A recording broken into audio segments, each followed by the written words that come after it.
Hai, kenalin nama aku Afifiani Fasya dari kelas B Peternakan, kelompok 10 Statistika dengan NIM 23010121130109. Di sini aku bakal jelasin materi tentang rata-rata dan rentang. Saya Raffi Sabrin Nazmi dari Peternakan B kelompok 10 dengan NIM akhir 104. Kali ini saya akan menjelaskan tentang simpangan rata-rata. Saya Zara Fatma Ramadhani, kelas Peternakan B, kelompok 10 Statistika dengan NIM 230101211301126 akan menjelaskan materi tentang simpangan baku.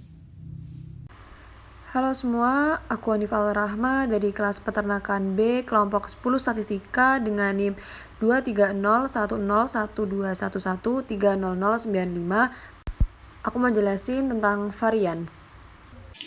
Perkenalkan, saya Fadia Nurhasna dari kelas Peternakan B, kelompok 10 Statistika dengan NIM 230101211300097 akan menjelaskan materi tentang koefisien variasi. Perkenalkan, nama saya Doni Damara dari kelompok 10 Peternakan B dengan NIM 230101121130113. Di sini saya akan menjelaskan materi tentang angka baku. Nah, yang pertama yaitu rata-rata atau min, merupakan nilai rata-rata yang didapati dari penjumlahan seluruh data, kemudian dibagi dengan jumlah data yang digunakan. Sebagai contoh, kelas B Peternakan ingin menghitung rata-rata tinggi badan. Berarti nanti menghitungnya yaitu menjumlahkan seluruh data tinggi badan dibagi dengan jumlah siswa yang ada di kelas Peternakan B tersebut.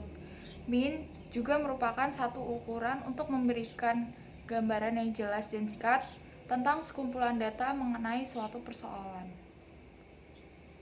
Nah, yang pertama soalnya itu kita suruh menentukan rata-rata tinggi badan suatu kelas sebanyak 10 siswa. Jadi caranya adalah menjumlahkan semua data tinggi badan 171, 177 hingga 165. Itu ralat yaitu plus 171 plus 177 hingga 165. Lalu dibagi banyaknya siswa 10 sama dengan 170,3. Lalu yang kedua, kita suruh menentukan rata-rata nilai matematika di 20 siswa kelas 12 MIPA 4. Caranya sama, yaitu dengan menjumlahkan seluruh data dari 7 tambah 8 tambah 8 hingga 9, lalu dibagi dengan banyaknya siswa yaitu 20 sama dengan 7,8. Untuk yang nomor 3 yaitu menentukan nilai min dari tabel data berikut ini. Jadi ada berat badan dan frekuensinya. Untuk menentukan kita harus menentukan nilai tengahnya, yaitu dapat diambil dari 40 sampai 44. Berarti nilai tengahnya adalah 42. Begitu juga dengan bawahnya 45 sampai 49. Nilai tengahnya 47 sampai seterusnya. Lalu untuk frekuensi dijumlahkan sama dengan 35. Lalu kita juga menentukan nilai tengah dikali frekuensi. Hasilnya sudah saya hitung yaitu 294, 235 hingga seterusnya sampai 1830. Kemudian langsung nilai tengah dikali frekuensi hasilnya 1830 dibagi frekuensi 35 sama dengan 52,3. Nah, untuk yang kedua yaitu rentang. Ini merupakan nilai penyebaran distribusi paling sederhana. Nah, besarnya nilai rentang tergantung dari data ekstrim suatu distribusi, yaitu ekstrim tinggi maupun ekstrim rendah. Yang pertama adalah diketahui banyaknya truk yang lewat pada gerbang tol untuk setiap jamnya adalah 31, 34, 29, hingga 33. Berapakah range dari data tersebut? Ngitung range-nya yaitu kita menentukan X-max-nya dulu, yaitu 64 data terbesar. Lalu data terkecil atau X-min-nya adalah 14. Lalu langsung masukkan rumus X-max min X-min. Sehingga 64 kurangi 14 sama dengan 50. Untuk nomor 2 dan 3 disediakan tabel interval 30-35 hingga 70-75, frekuensinya 5-3. Nah, yang nomor 2 kita tentukan dengan cara yang pertama. Nilai kelas tengah pertama diambil dari 30 sampai 35 dibagi 2 sama dengan 32,5. Lalu nilai kelas tengah terakhirnya 70 tambah 75 dibagi 2 sama dengan 72,5. Range-nya kita kurangi nilai kelas tengah terakhir dikurangi nilai kelas tengah pertama. Itu sama dengan 40. Nah, untuk nomor 3 yaitu cara kedua, kita menggunakan tepi bawah kelas pertamanya kan 30. Nah, itu dikurangi 0,5 sama dengan 29,5. Untuk tepi bawah kelas terakhirnya kan 75. Nah, itu ditambahkan 0,5 sama dengan 75,5. Range-nya tinggal dikurangi saja. Tepi bawah kelas terakhir dikurangi tepi bawah kelas pertama sama dengan 46. Hasilnya berbeda dengan cara yang pertama.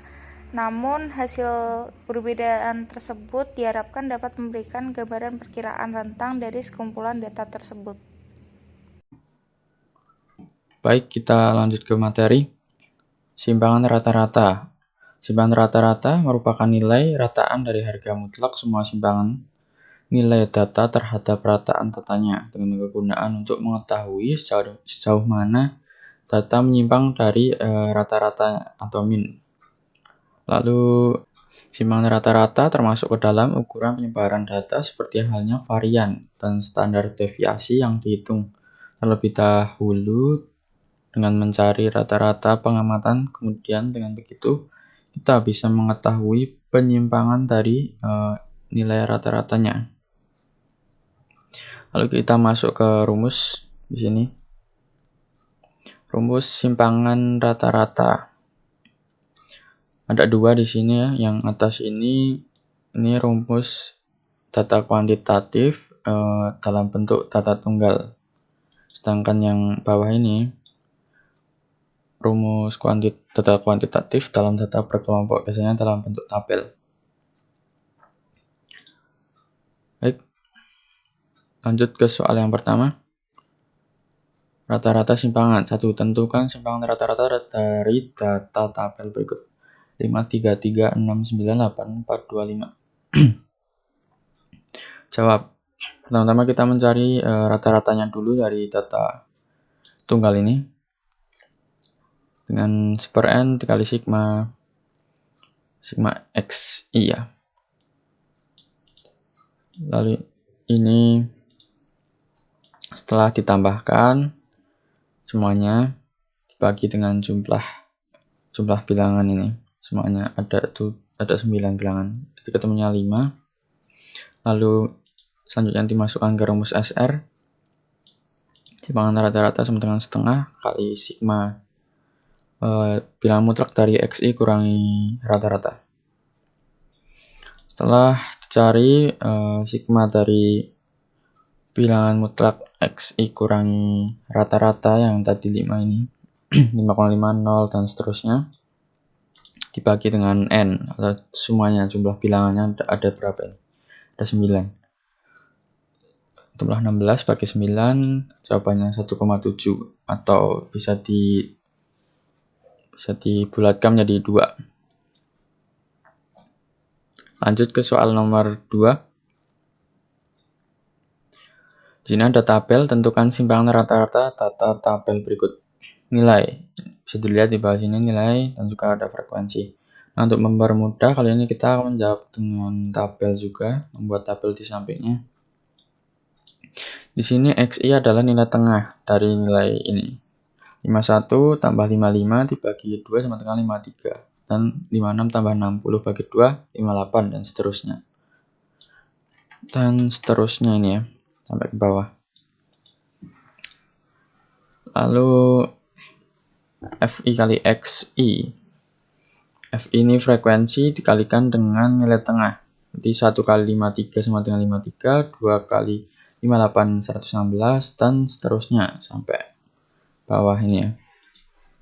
Lalu rata-rata. Rata-rata di sini telah rata-rata dari XI ya, dari XI. Setelah dijumlahkan semua dibagi dengan jumlah bilangannya atau N-nya itu 0,72. Selanjutnya kita mencari bilang mutlak dari XI kurangi rata-rata. Nilai tengah, bilang mutlak dari nilai tengah dikurangi dengan 72, 19, 14, 9, dan seterusnya. Lalu kita mencari FI atau frekuensi dikalikan dengan yang tadi udah ketemu ini, bilangan mutlak dari XI kurangi rata-rata. Tinggal kalikan aja 19 kali 1, 19, 2 kali 14, 28, dan seterusnya. Nah, setelah ketemu semua di total ini frekuensinya 50 jumlahnya, terus frekuensi kali dengan nilai tengah jumlahnya 3600, frekuensi kali nilai mutlak dari XI kurangi rata-rata jumlahnya 322. Lalu masukkan ke rumus SR atau simpang rata-rata yang pertama dulu ya.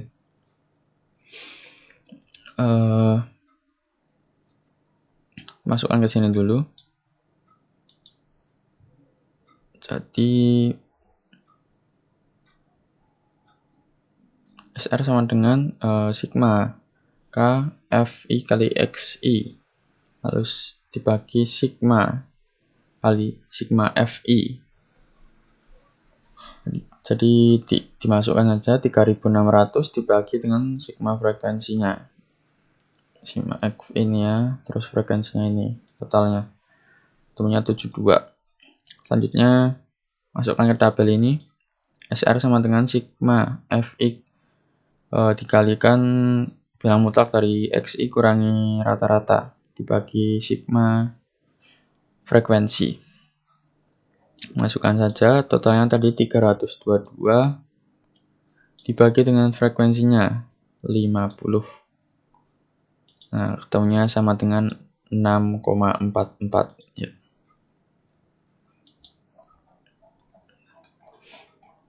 Baik, begitu saja penjelasan dari saya. Bila ada kekurangan kata, saya mohon maaf.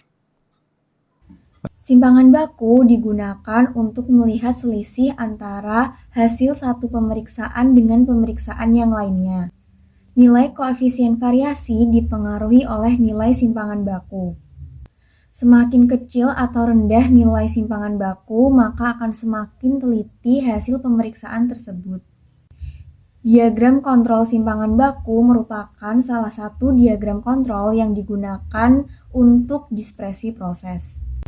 Simpangan baku mengkuantifikasi penyebaran nilai-nilai yang diamati pada pengukuran yang dapat diamati. Nah, di sini sudah ada contoh soal, yaitu mencari simpangan baku dari himpunan bilangan yang tertera. Nah, pertama kita cari dulu rata-rata dari himpunan bilangan tersebut.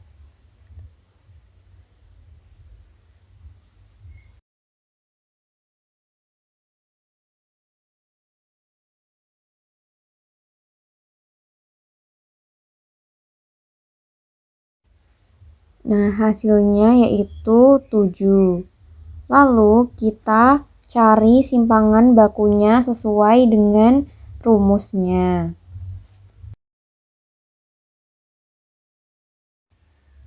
Lalu kita hitung 2 dikurang rata-ratanya, pangkat 2 ditambah 8 dikurang 7, pangkat 2 ditambah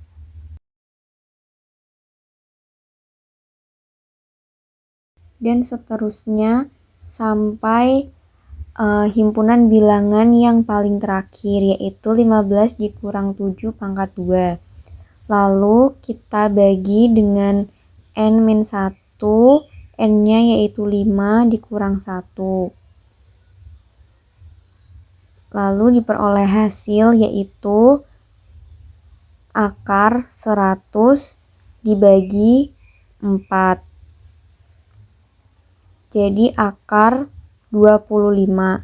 Akar dari 25 yaitu 5. Lalu soal selanjutnya yaitu jika 7, 9, 4, 8, 6, 3, dan 5 masing-masing terjadi dengan frekuensi 2, 3, 5, 4, 6, 7, dan 8, maka simpangan bakunya adalah. Jadi, seperti cara yang tadi, kita cari dulu rata-ratanya dengan mengalikan himpunan bilangannya dengan frekuensinya. Lalu dibagi dengan jumlah frekuensinya.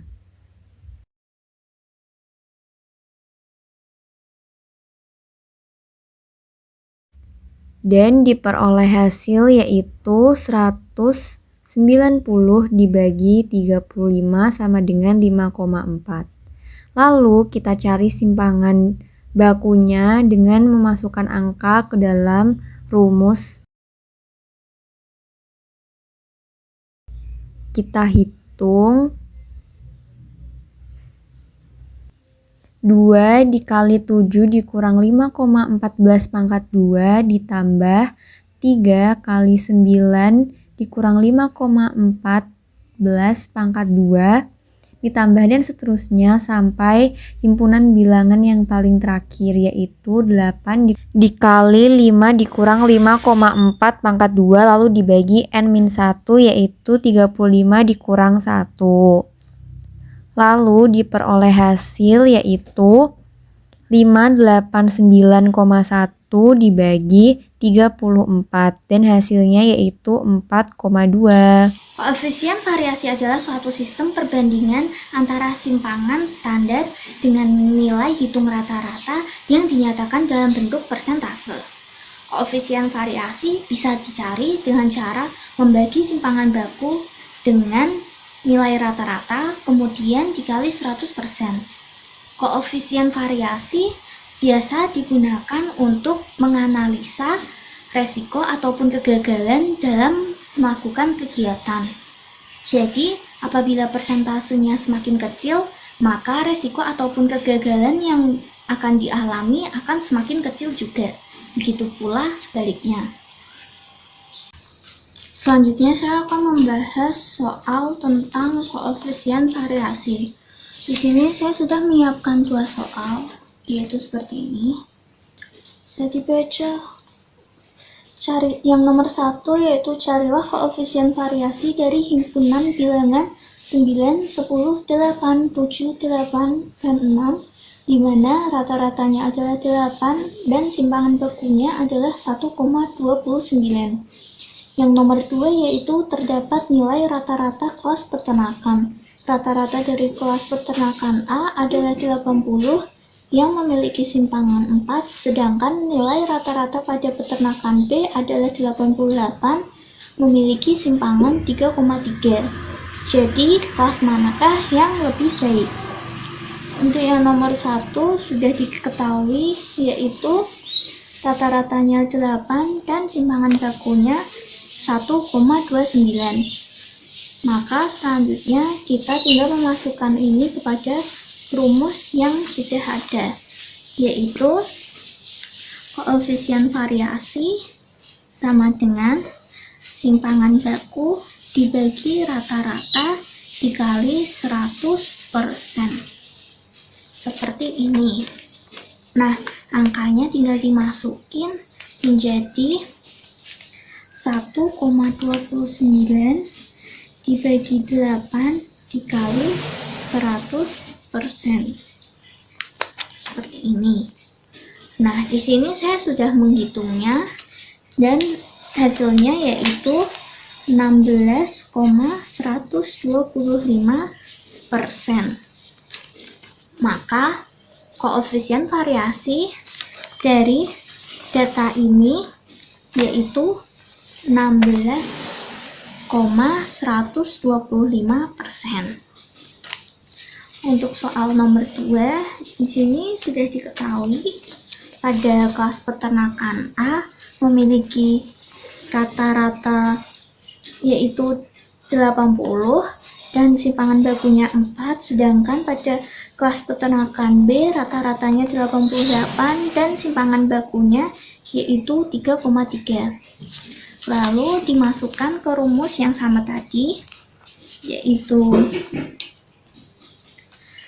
simpangan baku dibagi rata-rata dikali 100%.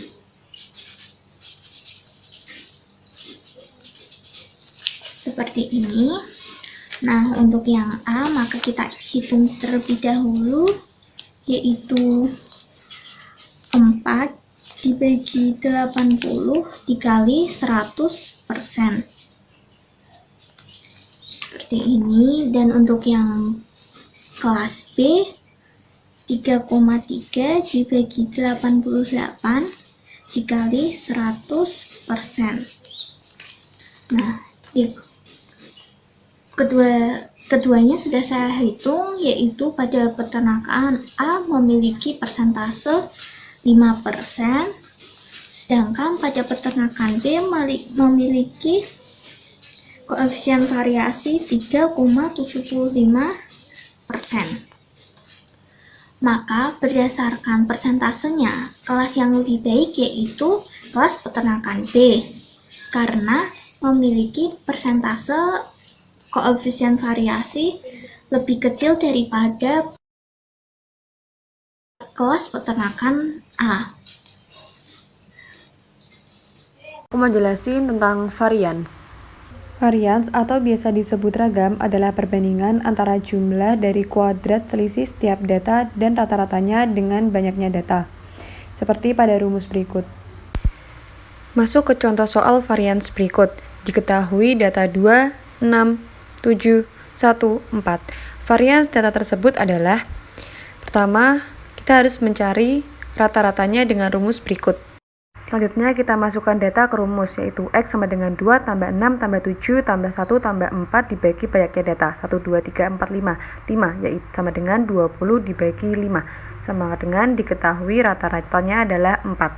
Setelah itu langsung kita masukkan ke rumus varian sebagai berikut, yaitu banyaknya nilai data dikurangi dengan rata-rata lalu dibagi dengan banyaknya data.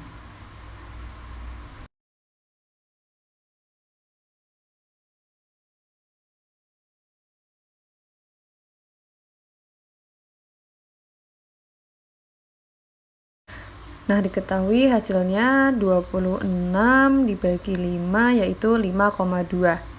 Sehingga bisa kita simpulkan varians dari data tersebut adalah 5,2. Sekian, terima kasih. Angka baku adalah nilai yang menyatakan perbandingan antara selisih data dengan rata-ratanya berbanding simpangan baku data tersebut. Angka baku disebut juga Z-score. Oleh karena itu, angka baku dilambangkan dengan huruf Z. Kegunaan angka baku ini adalah untuk mengetahui perbedaan suatu kejadian dibandingkan dengan kebiasaannya. Semakin besar angka bakunya, semakin baik nilai tersebut dibandingkan dengan nilai yang memiliki angka baku lebih kecil. Angka baku dirumuskan sebagai berikut. Dengan keterangan Z adalah angka baku, XI adalah nilai suatu data, dan X dengan garis di atas menandakan rata-rata hitung, dan S adalah simpangan baku. Selanjutnya mari kita masuk ke soal pembahasan. Oke, selanjutnya kita lanjut ke contoh soal angka baku. Seperti yang saya katakan tadi, angka baku memiliki rumus Z sama dengan nilai rata-rata dikurangi rata-rata hitung dibagi simpangan baku. Oke, langsung saja kita menuju ke contoh soal nomor 1. Diketahui angka baku nilai ulangan fisika suatu kelas adalah 2,5 dan simpangan bakunya adalah 4. Jika Ahnaf berada di kelas tersebut, nilai ulangan fisikanya 90, maka rata-rata ulangan di kelas tersebut adalah. Jadi di sini yang ditanyakan adalah rata-rata ulangan di kelas tersebut.